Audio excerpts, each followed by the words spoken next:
Greetings, Captains, Gunship here. I hope you are doing well. Today I'm going to talk about the premium sale that's going to come up in the anniversary and probably also around Christmas time. So if you're in the market for a premium ship, this is the video for you. Also, I should say that the video is put into sections for each nation, so if there's a nation that is particularly of your interest, just use the guides underneath or sections underneath to jump to the one that works for you. So first off, let's start with the US. I do that because that's probably the most popular and probably the biggest bang for your bucks if you do not care which nation you deal with. There is really only two ships in the Blue Water Fleet that is worth mentioning here. There's the Mofffett, which ultimately is probably the best 5.0 destroyer in the game. Why do we know that? Because when you look at bots, that's the only thing they sail, pretty much. And there's a reason for that. It has 4 dual turrets. They are fast firing, they're very fast to get on target, the speed is good. There's really nothing not to like about the Mofffett. Yes, as you can see for me, I have other 5.0 ships, but they are all like event ships or ships that came from on the marketplace or something like that. So you can't guarantee you can get them and we don't know what the price is. Generally in guidance sale, it will be half price at some point during the sale. So wait in the sale until things go on half price. The Wilkinson is also a good ship, but really the Mofffett is probably the one I would go for. There is a good chance that the Gearing will come out with a premium version of that as well. And that probably will be 4.3, we think. And for that, yeah, that could be usable. But if you look at the rest of the US lineup, you can see it really starts at 4.7.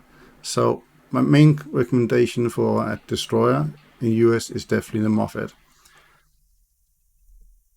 If we go up in class, the Helena would be normally about 8,000 gold.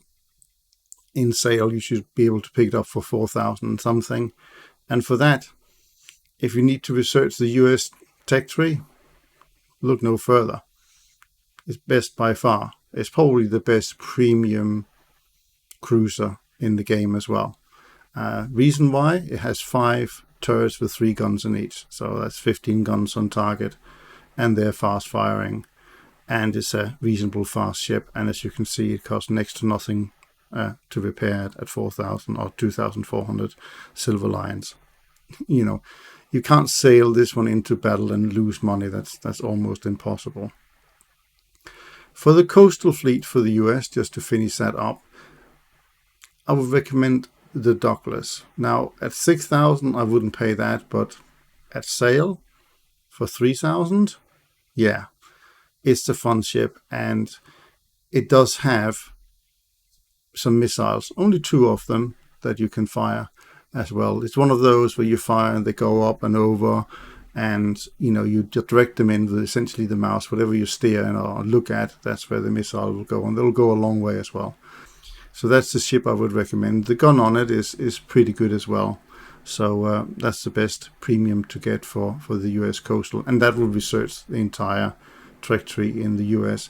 If you want something fast to capture a point with, then absolutely you can do it in the Douglas. It's not like it's slow at 62 kilometers an hour. But as you manage to research your way up the tree, then something like one of the PT boats in this lineup here, of the 810, is probably what you want to go.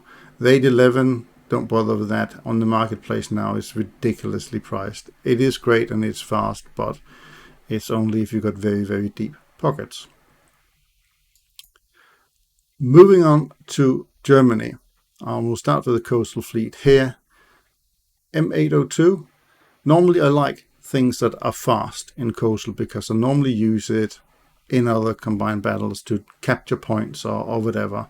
And the M802 is not fast. You can see 31 kilometers an hour is not winning any prizes. But what it does have is those 2 10.5 centimeters guns, and it got good AA secondaries as well.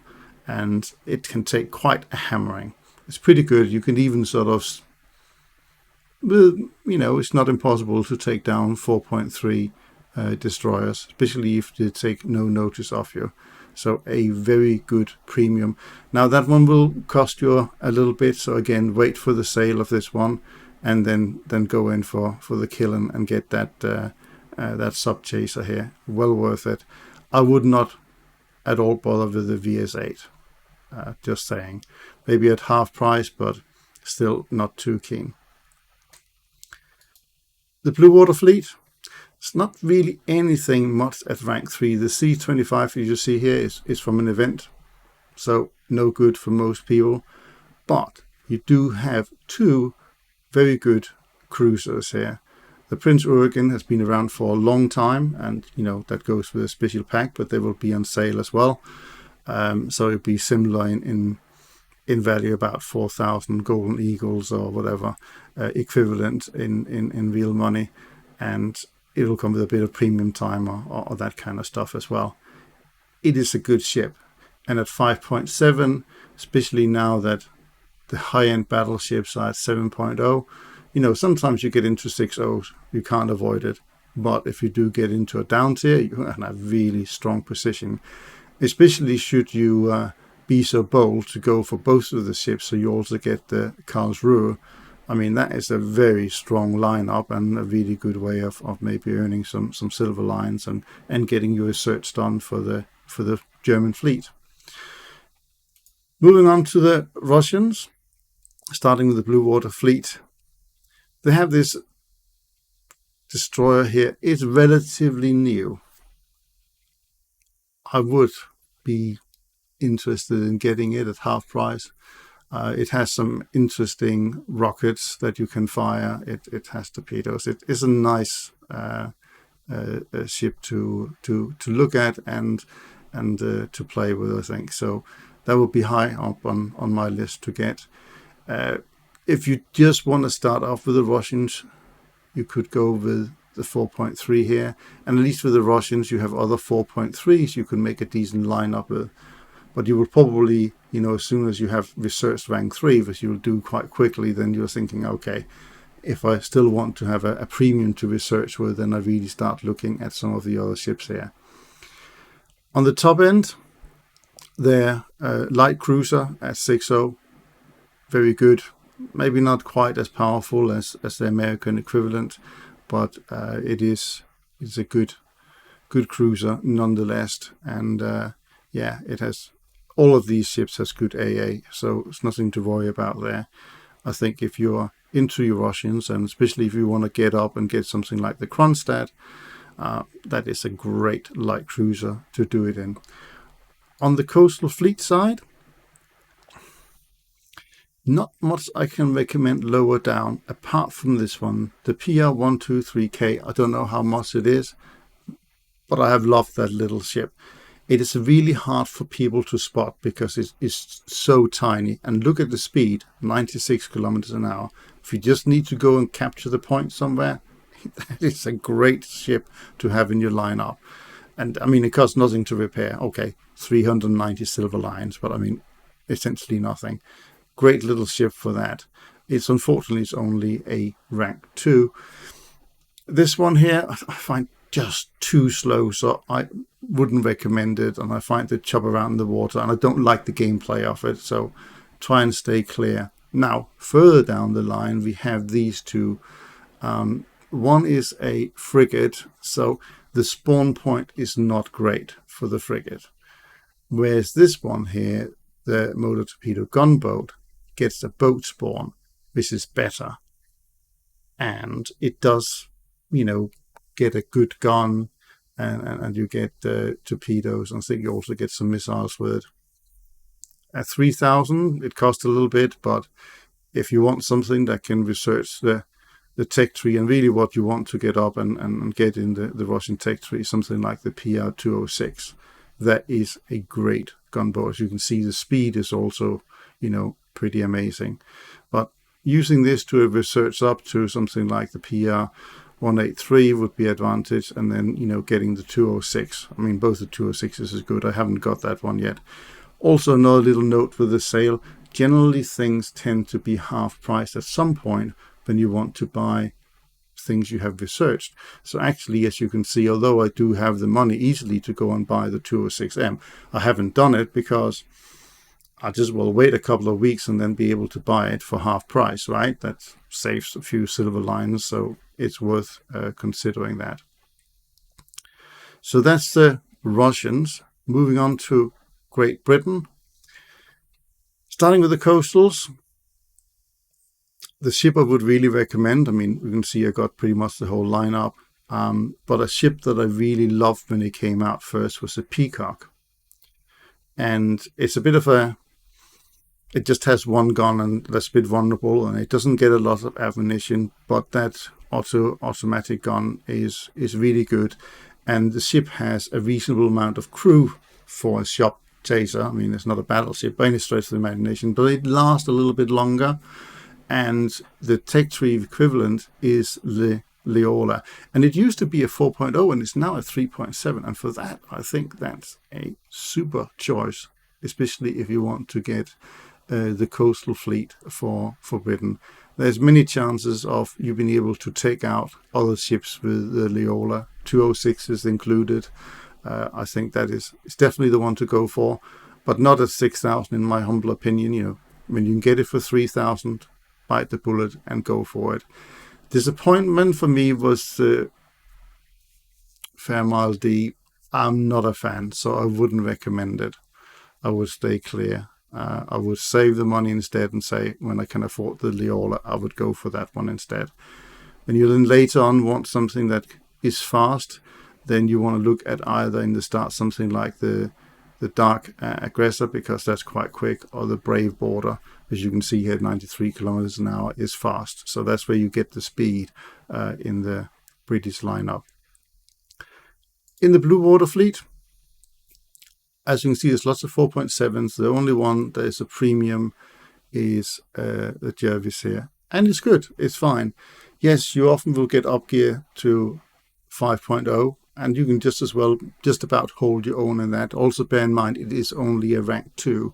So if you have to do things where you have to, for example, do daily tasks and stuff like that, it's great for the first daily task, but for a second daily task or for a special task that requires a rank 3 vehicle, so not so good for that. But otherwise, it's a great little destroyer. Moving up the line, I know a lot of people are not particularly keen on the Belfast, and it might not be the strongest of the premiums out there, but it's still a capable ship, especially in the down tier, and it can dish out some damage for sure. So as long as you don't go head in first and you know, try and kill everybody from the word go, but stay a bit behind, you should be doing absolutely fine in that, and it should really help you to move off the ladder. It was actually the Belfast that damaged the Scharnhorst, and that turned into its demise under Second World War. So it does have quite a bit of history behind it as well. Moving on to Japan. So in the Blue Water Fleet, there's the Yubari, but nobody's particularly overly keen on the Yubari that I have talked to. Some people think it's good and some people not. It's a bit of a hate-love relationship, but it is a rank 3 vehicle, and as you can see, it does have plenty of secondaries there, which is, you know, almost unusual for a Japanese ship. Yeah, and some torpedoes as well. I don't know, but at 4.7 a light cruiser, that's not bad. You know, if you're on the down tier, that will earn you some points and so on, but is it the ship of choice that you will love to play? I don't know. I think the Mikuma is, you know, awfully be more expensive, so at half price sale, look at 4,000 Golden Eagles for that. It has a lot of turrets, a bit like the Helena. There's 5 turrets there, so it is a capable ship, but it's one of those where you want to, it's even more of a glass cannon than the Helena. You know, you want to sort of stay clear, really. You do get torpedoes, and they are very powerful, and you get 24 of them, so they're great. But the firing angle of the torpedoes are very much to the rear, or straight 90 degrees.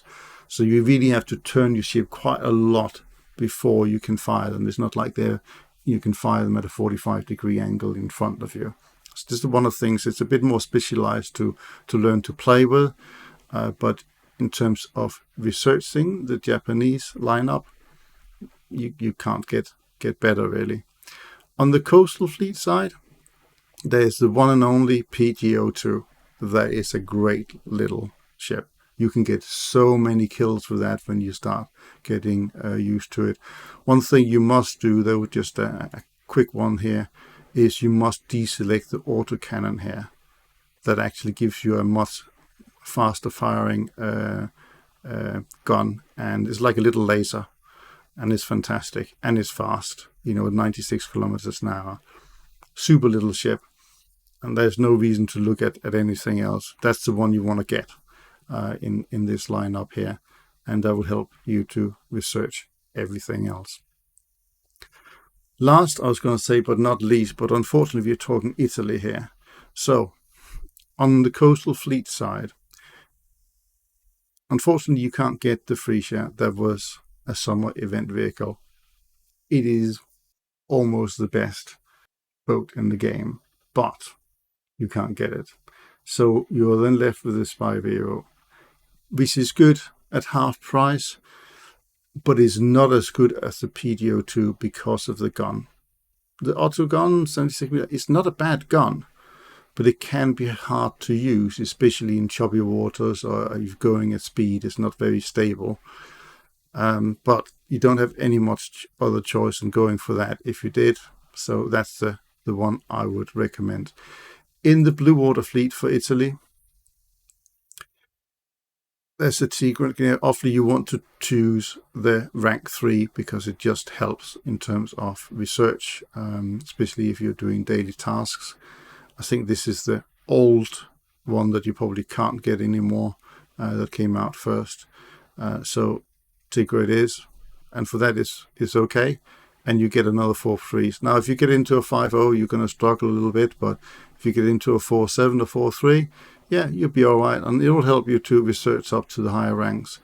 Obviously, if you can stretch to the Pola, do that. It's a beautiful ship. I mean, it wasn't around when I initially researched Italy, but I really have a soft spot for the Tsar. I think it's a similar sort of, it's a Tsar class heavy cruiser. It's not the best of the cruisers in the game, but it's beautiful to look at, and it's definitely the one I would recommend. So if you're buying something in the sale, good luck with it. Always go and test sail it first. So always go in and do a test sail of the ship and see that, you like it. You like the look of the way the handles, the way the guns works. It is your hard-earned money that you are trying to invest, but it will help you in your quest for getting the biggest ships in naval, and also to ensure you get the silver lines that you want. So without too much further ado, I wish you all the very best in War Thunder. I hope you will enjoy the upcoming sale, and I hope this guide was useful for you. If you do have the time to give it a like, or maybe even subscribe if this is your first visit, then that would be very much appreciated. Gunship out.